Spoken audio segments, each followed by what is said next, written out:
네, 영화계 소식과 함께 주말에 볼만한 영화 알아보는 시간입니다. 영화 이야기 강유정 영화평론가와 함께하겠습니다. 안녕하십니까? 네, 안녕하세요. 네, 지난 월요일 막을 내린 칸 영화제 소식부터 좀 정리를 해보죠. 황금 종려상은 켄 로치 감독에게 돌아갔는데요. 나 다니엘 블레이크 어떤 작품인가요? 일단은 켄 로치 감독은 두 번째 황금 종려상을 네. 수상한 감독이 됐고요. 워낙에 그 사회적 문제에 관심이 많은 감독입니다. 이번에는 제목에서도 암시되다시피 다니엘 블레이크라는 인물이 오랫동안 몫으로 살면서 잘 살아왔는데 마지막에 이제 은퇴하고 나서 은퇴 이후에 이제 연금을 수령하고 여러 문제들을 거쳐야 되는데 또 재취업 과정을 거쳐야 된다. 이를테면 영국의 복지제도에 있어서 여러 허점을 이 나 다니엘 블레이크라는 인물을 통해서 살펴보는 작품이라고 할 수 있겠습니다. 네, 이 켄 로치 감독 영국 영화를 대표하는 그런 거장 아니겠습니까? 대표적인 작품들은 어떤 것들이 있습니까? 아마 많이 들어들 보셨을 거예요. 네. 그 빵과 장미라는 네. 가장 유명한 작품이 있다고 할 수 있겠고요. 좀 계급 문제라던가 진보적 메시지 문제를 많이 다루고 있고요. 게다가 지난번에 그 황금 종려상을 받은 작품은 보리밭에 부는 바람이라고 해서 바로 영국에서 가장 오래된 문제, 네. 그러니까 아일랜드 독립의 문제라던가 이런 문제들도 다루고 있는 작품입니다. 감독입니다. 그러니까 영국에서 가장 사회파 감독이라고도 할 수 있겠고요. 이 감독이 또 80살이 넘은 나이에까지도 계속 사회적인 메시지와 함께 어떤 진보적 메시지를 던지고 있다는 건 상당히 좀 의미심장한 바가 있지 않나라는 생각이 듭니다. 네, 우리나라에서도 팬이 많은지 특별 전시회도 열리고 있다면서요? 특별 전시회라기보다는 이제 네. 다시 한번 영화를 상영을 하는데요. 이제 빵과 장미라던가 그리고 가장 유명한 랜드 프리덤 그리고 그 보리밭에 부는 바람 이런 작품들을 다시 볼 수 있는 기회가 좀 열렸다라고 할 수 네. 있겠고요. 아무래도 DVD로 보실 수도 있지만 스크린으로 보는 게 영화는 아무래도 감동이 좀 제대로니까 이번에 좀 보시면 네. 다시 감동을 느낄 수 있지 않을까 싶습니다. 네, 서울 아트시네마에서 6월 1일까지 이제 작품들을 다시 볼 수 네. 있는데요. 자, 올해 칸에서는 그 영화 평론가들의 예상에서 벗어난 의외 작품들이 좀 많이 수상을 했다는 그런 얘기가 나오더라고요. 네, 특히 이제 심사위원 대상을 받은 자비에 돌란 감독의 작품 같은 경우에는 예. 평점도 상당히 낮았을 뿐만 아니라 좀 기대받지 못했던 작품입니다. 가족 간의 애증 관계를 그리고 있는 단지 세상의 끝이라는 작품인데요.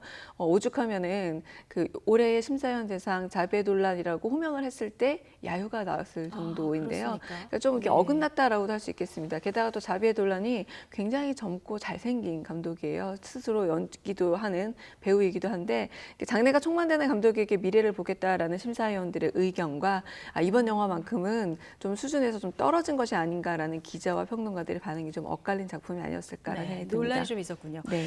칸 수상작들 국내에서는 언제쯤 볼 수 있을까요? 사실은 칸 수상작들이 네. 정확하게 개봉하는 그 시기가 정해져 있지는 않고요. 예. 오히려 이제 한국 영화 비수기 때 많이 개봉을 하는 편입니다.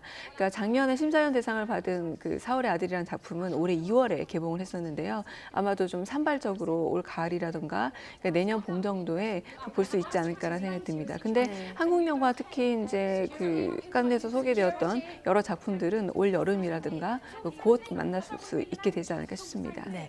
자, 박찬욱 감독의 아가씨 아쉽게 수상은 못했는데요. 그 상업적인 성공 면에서 보면 역대 최고라면서요? 아가씨 저는 뭐 하나 받을 줄 알았어요. 왜냐하면 그러니까요. 박찬욱 예. 감독이 칸의 그 경쟁 부분에 2번 갔을 때마다 뭔가 하나씩 수상을 했습니다. 네. 이번에 3번째 갔기 때문에 이번에도 빈손으로 돌아오지는 않겠다라고 기대를 했습니다만 네. 또 뭐 상은 못 받았지만 굉장한 화제를 불러일으킨 작품이 됐고요. 아마 국내 관객들에 대한 굉장한 기대를 불러일으켜서 박찬욱 감독이 최근에 국내에서 그렇게 흥행에서 큰 어떤 성과를 거두지 못했는데 아가씨는 좀 흥행적 성과도 기대하고 있는 편입니다. 네, 다음 주 수요일 6월 1일에 맞습니다. 개봉하죠. 네. 자, 기대를 해보고요. 평론가님은 이 영화 보셨죠? 워낙에 박찬욱 감독을 좀 과잉의 감독이라 그래요. 무슨 말이냐면 격정적이기도 하고 영화적인 미장센이 많기도 한데 네. 이번에도 그 박찬욱 감독 특유의 그 격렬함과 한편으로 또 그 화면의 풍부함을 다 느낄 수 있는 작품으로 좀 기대해도 좋을만하다 말씀드릴 수 있겠습니다. 예, 어쨌든 뭐 칸 영화제에서 우리 영화가 수상은 못했지만 한국 영화의 존재감을 충분히 보여준 자리였다 이렇게 생각이 되는데 비경쟁 부분에 진출한 나홍진 감독의 곡성도 아주 맞습니다. 평가가 좋았어요. 곡성이 국내에서도 굉장히 호불호가 갈리는 작품으로 네. 유명했는데요. 그러니까 좋아하는 분들은 이제 별 5개 만점에 5개를 다 줄 정도로 좋다. 네.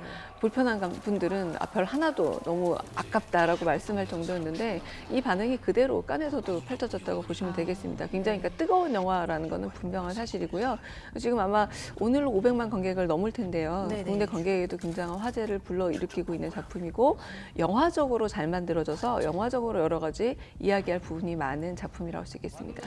네, 그런데 제가 이제 들어오기 전에 이 영화를 보신 분들한테 몇 분한테 물어봤어요. 이게 15세 관람 등급하고 폭력성 사이에 논란이 일길래 실제로 보니까 어떤지를 좀 물어봤더니 자녀들, 특히 청소년 자녀들하고 보기엔 좀 불편하다 이런 얘기를 하던데 직접 보시기에 이 논란은 어떻습니까? 사실은 한국의 그 등급 문제에 있어서는 좀 선정성에서는 굉장히 엄격하고요. 네. 그리고 폭력성에서는 좀 관대한 편이라는 게 한국의 등급 문제라고 일단 할 수 있겠습니다만 엄밀히 뜯어보자면요. 이 영화에서 살해 장면이 직접 등장한다거나 혹은 살해 도구가 등장해서 그 살인 장면을 연출하거나 이런 장면들은 거의 없습니다. 네. 그러니까 약간의 병에 걸려서 육체적으로 훼손된 장면이랄지 그리고 이렇게 사체 같은 것들도 직접 노출되진 않거든요. 간접적인 노출이라는 맞습니다. 거죠? 사실 우리가 예. 봤던 수많은 영화들, 그러니까 15세 이상 관람가 영화 중에 직접 어떤 장면들이 연출되는 게 꽤 많거든요. 네네. 그러니까 아마 이 영화 전체적인 분위기가 상당히 심리적으로 압박감을 주고 또 정체불명의 어떤 병이라든가 어떤 그 존재들을 다루기 때문에 공포감이 느껴지기 때문에 그 전체적인 느낌이 폭력적으로 더 다가온다는 거지 부분적으로 따졌을 때 등급상을 매길 때 또 이게 폭력성을 직접적으로 맞습니다. 객관적으로 평가를 할 때는 네, 그렇다는 그렇습니다. 말씀이신 네, 거죠. 네. 네. 자, 연상호 감독의 부산행도 좋은 반응을 얻었는데요. 자, 이 역시 그 어떤 평가들을 좀 받았습니까? 연상호 감독은 지금까지 애니메이션 감독으로 네. 한국의 이제 사회 문제를 애니메이션으로 다룬 감독이었는데 이번에 실사 영화를 찍었죠. 예. 그리고 이 부산행이라는 영화는 깐네 영화제라는 이름을 들으면 딱 듣는 생각이 예술 영화겠구나, 어려운 영화겠구나 생각이 드시겠지만 부산행은 굉장히 순도 높은 상업 영화, 이를테면 오락 영화라 보시면 되겠습니다.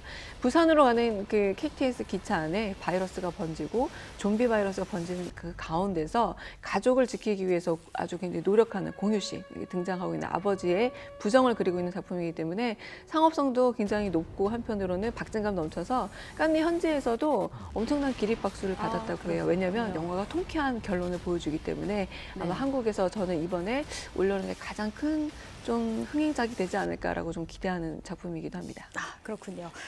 자, 앞서서 이 곡성의 흥행 돌풍에 대해서 얘기 나눠봤는데요. 이번에는 상영 영화 일별 박스오피스 순위 한번 알아보겠습니다. 저희 그래픽 한번 보실까요? 네, 엑스맨 아포칼립스가 역시 관객 수면에서 지금 1위를 달리고 있고요. 곡성이 2위네요. 나의 소녀시대 5위고요. 네, 그리고 6위 캡틴 아메리카, 그리고 9위가 탐정 홍길동. 자, 여기까지 봤는데요. 한국 영화가 지금 3편인가요? 그래도 상당히 선전하고 있는 선전하고 편이죠. 있는 편인가요? 왜냐하면 네. 방금 말씀하셨던 엑스맨 아포칼립스 같은 영화가 개봉을 했는데 그래도 2위에 곡성이 바로 붙어 있다는 것 자체가 상당히 이례적인 현상입니다. 네. 작년에 기억나실지 모르겠지만 어벤져스 같은 작품이 개봉했을 때 한국 영화는 거의 근처에서 그랬군요. 찾아보기도 힘들었거든요. 네, 엑스맨 같은 경우는 아무래도 이제 프리퀄이라고 부릅니다. 네. 이제 우리가 잘 알고 있던 엑스맨 이야기 과거로 돌아가서 이제 이번에 3번째 이야기라고 할 수 있을 텐데요. 좀 더 멀리 기원전 3600년경까지 이야기가 거슬러 올라가서 이번에는 뭐 이집트도 나오고요, 피라미드도 나오고 좀 더 스케일이 넓어졌는데 역시 관객들은 엑스맨은 엑스맨다운 스케일을 보여준다라고 만족하고 있는 듯합니다. 네, 평가는 좋군요. 네, 맞습니다. 다음 주에 이제 아가씨도 개봉하니까요. 한국 영화 이 선전을 조금 더 기대를 해보고요. 이번에는 새로 개봉하는 영화를 좀 살펴볼까요? 네, 아무래도 방금 말씀드린 엑스맨 아포칼립스가 가장 네. 큰 화제가 되고 있고요. 썸니아라는 호러 영화가 있습니다. 네. 네, 썸니아가 잠이 온다라는 뜻이 인썸니아가 불면증이고 어떤 소년이 잠을 자면은 그 꿈의 세계가 현실로 펼쳐지는 세계가 환상적으로 그려집니다. 근데 문제는 우리가 언제나 행복한 꿈을 꾸는 것만은 아니라는 건데요. 행복한 꿈을 꿀 땐 좋지만 불행한 꿈을 꿀 때는 불행한 꿈에서 괴물이 나와서 실제로 살인 행각이 이루어진다거나 이런 공포영화를 다루고 있습니다. 그래서 네. 꿈과 관련된 이야기라고 할 수 있겠고요. 예. 미스터 홈즈 같은 경우는 명탐정 셜록 홈즈의 노년을 그리고 있습니다. 그 워라비아 박사와의 오래된 악연을 다루고 있기도 한데요. 여기서 이제 셜록 홈즈의 좀 더 사실적인 이야기를 통해서 홈즈 자체에 대한 이야기를 볼 수 있다는 흥미가 있습니다. 그리고 한 작품 더 추천을 드린다면 오만과 편견 그리고 좀비라는 작품이 있는데요. 사실은 소설 원작이었었어요. 예. 오만과 편견도 있었는데 오만과 편견을 패러디한 좀비가 들어간 작품이 있었습니다. 세계적으로 굉장한 인기를 얻었는데 그 작품이 이번에 영화로 만들어졌고요. 우리가 잘 알고 있던 뭐 다시와 엘리자베스의 사랑 이야기에 좀비가 들어갔다라고 보시면 되겠습니다. 네. 자, 끝으로 역대 칸 수상작 중에서 이제 주말이니까 DVD로 좀 볼 수 있는 작품들을 소개를 해주신다면. 역시 칸 하면은 그 의미 있는 영화를 좀 보시는 예. 게 좋을 것 같아서 두 작품 소개를 드리자면 아무르라는 작품입니다. 마찬가지로 미카엘 하네케 감독이 2번 수상했습니다. 황금 종려상을 그 두 번째 작품이라고 할 수 있겠고요. 그리고 작년에 심사위원 대상을 받은 사울의 아들이라는 작품은 아우슈비츠 문제를 좀 새롭게 다루기는 작품인데요. 이 작품도 굉장히 영화사적으로 의미 있는 작품이라서 보시고 나면 아마 좀 약간 교양도 쌓고 그리고 좀 중요한 영화사적 흐름에 같이 하고 있다는 느낌이 들지 않을까라는 생각이 듭니다. 네, 지금까지 영화 이야기 강유정 영화평론가와 함께 알아봤습니다. 고맙습니다. 감사합니다.